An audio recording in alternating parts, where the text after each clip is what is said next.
વિદ્યાર્થી મિત્રો, અમારી યુટ્યુબ ચેનલમાં આપનું હાર્દિક સ્વાગત છે। મિત્રો, આજે આપણે દ્વિતીય પરીક્ષા જે આવે છે તેમાં ધોરણ 10 વિષય વિજ્ઞાન તે વિષયનો પેપરનો આજે મોડલ પેપર છે તેનું સંપૂર્ણ અને સચોટ સોલ્યુશન કરીશું। જો મિત્રો તમે પૂરેપૂરો વિડીયો જોશો તો તમને ખ્યાલ આવશે અને તમારું જે વિજ્ઞાન વિષયનું પેપર આવે છે તેમાં પણ તમને ખૂબ જ મદદરૂપ બનશે। આ ઉપરાંત તમારી જે બોર્ડની પરીક્ષા આવે છે તેમાં પણ તમને ખૂબ જ ઉપયોગી બનશે। મિત્રો, આપણે વધુ સમય નહીં લેતા આપણે પેપરનું સોલ્યુશન કરીશું। એના પહેલાં જો તમે ચેનલને સબસ્ક્રાઈબ ના કરી હોય તો ચેનલને સબસ્ક્રાઈબ કરી દેજો, કારણ કે તમને જે નવી નવી અપડેટો આવે છે તે અપડેટો મળતી રહે। આ ઉપરાંત મોસ્ટ આઈએમપી પ્રશ્નો તથા મોડલ પેપર અને જે દ્વિતીય પરીક્ષામાં પેપર લેવાય છે તે પેપરના સોલ્યુશનો મળી જશે, જેથી કરીને તમને જે બોર્ડની પરીક્ષા આવે છે તેમાં તમને મદદરૂપ બને। મિત્રો, આપણે વધુ સમય નહીં લેતા આપણે વિભાગ એ જોઈશું, જેમાં 24 ગુણમાં પૂછાય છે। પહેલો જ પ્રશ્ન છે, કયા ફૂલની રંગીન પાંખડીઓ જે દ્રાવણમાં એસિડ અને બેઝની હાજરી સૂચવે છે? તો એમાં સાચો જવાબ આપશે ડી, આપેલ તમામ। એ હાઇડ્રેન્શિયા, પેન્ટુનિયા અને જેરાનિયમ આ ત્રણે ત્રણ બેઝની હાજરી સૂચવે છે, એટલે સાચો જવાબ ડી આવશે, આપેલ તમામ। 2, ટિંચર ઓફ આયોડિન નામની દવાનો શેનો ઉપયોગ થાય છે? તો એમાં જવાબ આવશે એ, ઇથેનોલ। 3, મોટા આંતરડામાં પાણીનું શોષણ ખાલી જગ્યા દ્વારા થાય છે? જવાબ આવશે એ, રસાંકુરો દ્વારા। 4, 6 વોલ્ટ વિદ્યુત સ્થિતિમાનનો તફાવત ધરાવતા બે બિંદુઓ વચ્ચે 2 કુલમ વિદ્યુત ભારને લઈ જવા માટે ખાલી જગ્યા જૂલ કાર્ય કરવું પડે? તો જવાબ આવશે 12 જૂલ। 5, આપેલ આકૃતિમાં પરાવર્તન કોણ ખાલી જગ્યા છે? તો એ આકૃતિ આપેલી છે એમાં પરાવર્તન કોણ, જવાબ આવશે ડી, 30 અંશ છે। 6, માનવ આંખનો લેન્સ ખાલી જગ્યા છે? તો જવાબ આવશે ડી, બહિર્ગોળ લેન્સ। આગળ આપણે જોઈશું તો આપેલા વિધાનો સાચા બને તે રીતે ખાલી જગ્યાઓ પૂરવાની છે। અહીં કૌંસમાં 3 ઓપ્શન આપેલા છે, તેમાંથી જોઈ અને આપણે ખાલી જગ્યાઓ પૂરવાની છે। તેમાં 7મા નંબરનો પ્રશ્ન, આલ્કેન સમાનધર્મી શ્રેણીનો પ્રથમ સભ્ય ખાલી જગ્યા છે? તો જવાબ આવશે મિથેન। 8, પુખ્ત પુરુષોમાં યુવાવસ્થાના લક્ષણોનું નિયંત્રણ ખાલી જગ્યા કરે છે? જવાબ આવશે ટેસ્ટોસ્ટેરોન। 9, મૂત્રાશયની ક્રિયાઓનું નિયંત્રણ ખાલી જગ્યા દ્વારા થાય છે? જવાબ આવશે ચેતાઓ દ્વારા। 10, નીચેનામાંથી ખાલી જગ્યામાં સંપૂર્ણ રંગસૂત્રોની જોડીઓ જોવા મળે છે? તો જવાબ આવશે સ્ત્રી પુરુષ બંનેમાં। 11, ઓપ્ટિશિયન દ્વારા સૂચવવામાં આવેલ લેન્સનો પાવર -2D હોય તો ખાલી જગ્યા પ્રકારના લેન્સનો ઉપયોગ કરવાનું સૂચન કરવામાં આવ્યું હશે? જવાબ આવશે અંતર્ગોળ લેન્સ। 12, નીચેના પૈકી ખાલી જગ્યા પદ્ધતિ વડે લોખંડને સાંતળવાની તવીને કાટ લાગવાથી અટકાવી શકાય છે? તો જવાબ આવશે ઝીંકનું સ્તર લગાવવાની। આગળ જોઈશું તો એ નીચેના વિધાનો ખરા છે કે ખોટા તે જણાવો।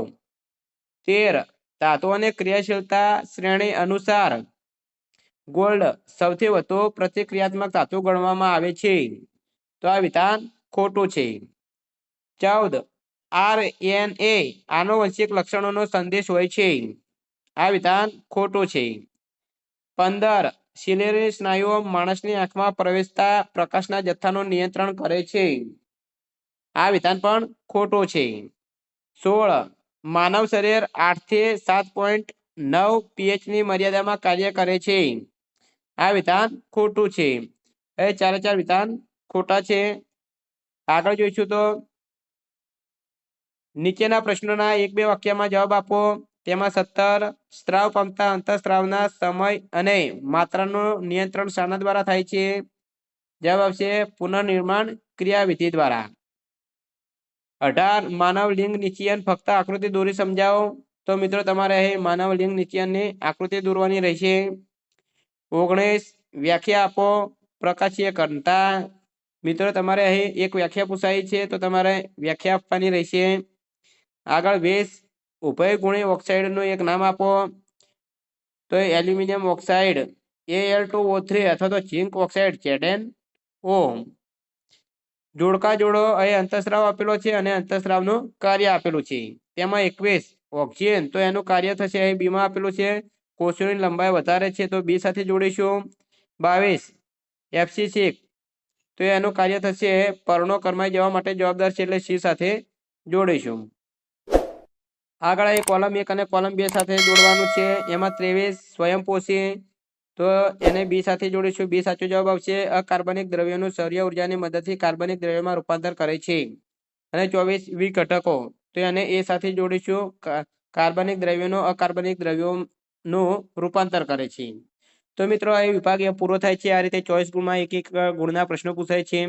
જો મિત્રો વિડીયો સારો લાગતો હોય તો લાઈક કરી દેજો અને કમેન્ટ પણ જરૂર કરજો, જેથી તમને જે બીજા વિષયના મોડલ પેપર, આ ઉપરાંત જે દ્વિતીય પરીક્ષા લેવામાં આવે છે એ પેપરના સોલ્યુશન પણ મૂકીશું, જેથી કરીને તમને બોર્ડની પરીક્ષામાં મદદરૂપ બને. સબસ્ક્રાઇબ કરવાનું બાકી હોય તો સબસ્ક્રાઇબ પણ કરી દેજો. આગળ આપણે જોઈશું તો વિભાગ 2, જે 18 ગુણમાં પૂછાય છે. 2 ગુણમાં દરેક પ્રશ્ન પૂછાય છે. તમારે 9 પ્રશ્નોના જવાબ આપવાના હોય છે. તેમાં વિદ્યાર્થી મિત્રો 2 ગુણના પ્રશ્નો, 3 ગુણના જે લોંગ પ્રશ્નો છે એ કયા ચેપ્ટરમાંથી પૂછાયેલા છે એ તમને અહીં જણાવવામાં આવે છે. તમે તૈયાર કરી દેજો. જો સોલ્યુશન સાથે મૂકીશું તો વિડીયો લાંબો બની જશે. તેથી અહીં મોસ્ટ આઈએમપી જે પ્રશ્નો છે તે પ્રશ્નો આપણે અહીં કયા ચેપ્ટરમાંથી પૂછાયેલા છે તે જોઈશું. તેમાં 25મો પ્રશ્ન છે, વિસ્થાપન અને દ્વિવિસ્થાપન પ્રક્રિયાનો તફાવત આપો. આ પ્રશ્ન ચેપ્ટર નંબર 1 માંથી પૂછાયેલો છે. સર્વેશ કોપર ગરમ પાણીની ટાંકી બનાવવા માટે વપરાય છે, પરંતુ સ્ટીલ વપરાતું નથી. કારણ આપો. આ પ્રશ્ન ચેપ્ટર નંબર 3 માંથી પૂછાયેલો છે. 27 પિત્તરસ અને સ્વાદુરસ તફાવત આપો. બંનેનો તફાવત આપવાનો છે. આ પ્રશ્ન ચેપ્ટર નંબર 5 તમે જોઈ લેજો, તેમાં આપેલો છે. 28 સ્ત્રીના પ્રજનન તંત્રની નામ નિર્દેશન વાળી આકૃતિ દોરો. તો મિત્રો અહીં આકૃતિઓ તમારે વિજ્ઞાનમાં ખાસ તૈયાર કરવાની રહેશે, કારણ કે આકૃતિઓ દોરવાની હોય છે તે પૂછાતી હોય છે. આ ચેપ્ટર નંબર 7 માંથી પ્રશ્ન પૂછાયેલો છે. 29 ગર્ભ નિરોધક યુક્તિઓ કે સાધનો અપનાવવાના કયા કારણો હોઈ શકે છે. આ પ્રશ્ન ચેપ્ટર નંબર 7 માંથી પૂછાયેલો છે. 30 એક અંતઃગોળ અરીસો તેની સામે 10 સેન્ટીમીટર અંતરે રાખેલ વસ્તુનું 3 ગણું મોટું વાસ્તવિક પ્રતિબિંબ આપે છે, તો પ્રતિબિંબનું સ્થાન ક્યાં હશે તે શોધો. અહીં મિત્રો તમારે એક્ઝામ્પલ ગણવાનો છે, દાખલો ગણવાનો છે. તો આ પ્રશ્ન ચેપ્ટર નંબર 9 માંથી પૂછાયેલો છે. 31 સમાંતર જોડાણના ફાયદાઓ જણાવો. તો સમાંતર જોડાણના ફાયદા શું છે તે ચેપ્ટર નંબર 11 માં આપેલું છે, તે તમે જોઈ લેજો. અહીં મોસ્ટ આઈએમપી પ્રશ્નો કયા ચેપ્ટરમાંથી પૂછાયેલા છે એ તમને જણાવેલું છે. આગળ જોઈશું તો 32 એક વિદ્યુત બલ્બ 0.3 એમ્પિયરનો પ્રવાહ ખેંચે છે અને 30 દિવસના મહિનામાં દરરોજ 6 કલાક વપરાય છે. દરરોજ અને એક મહિનામાં પસાર થતો વિદ્યુત ભાર શોધો. તો આ પ્રશ્ન ચેપ્ટર નંબર 11 માંથી પૂછાયેલો છે. 33 ફ્લેમિંગના ડાબા હાથનો નિયમ સમજાવો. મોસ્ટ આઈએમપી પ્રશ્ન છે મિત્રો, તૈયાર કરી દેજો કે ડાબા હાથનો નિયમ બોર્ડની પરીક્ષામાં પણ પૂછાઈ ચૂક્યો છે. આ પ્રશ્ન એ ચેપ્ટર નંબર 12 માંથી પૂછાયેલો છે. 34 ઓઝોન સ્તરના વિઘટનને સીમિત કરવા માટે કેવા પગલાં લેવા જોઈએ. તો આ પ્રશ્ન ચેપ્ટર નંબર 13 માંથી પૂછાયેલો છે. 35 બગીચો એક નિવસન તંત્ર છે, સમજાવો. પ્રશ્ન ચેપ્ટર નંબર 13 માંથી પૂછાયેલો છે. 36 માત્ર એમનું કાર્ય લખવાનું છે. એ ત્રાક કણો અને બીજા નંબરમાં આપેલું છે લસિકા. તેમનું કાર્ય શું છે તે જણાવવાનું છે. આ પ્રશ્ન ચેપ્ટર નંબર 6 માંથી પૂછાયેલો છે. 37 ઘરેલો વિદ્યુત પરિપથના 4 લક્ષણો જણાવો. આ પ્રશ્ન ચેપ્ટર નંબર 12 માંથી પૂછાયેલો છે. તો વિદ્યાર્થી મિત્રો અહીં વિભાગ A અને વિભાગ B પૂરો થાય છે.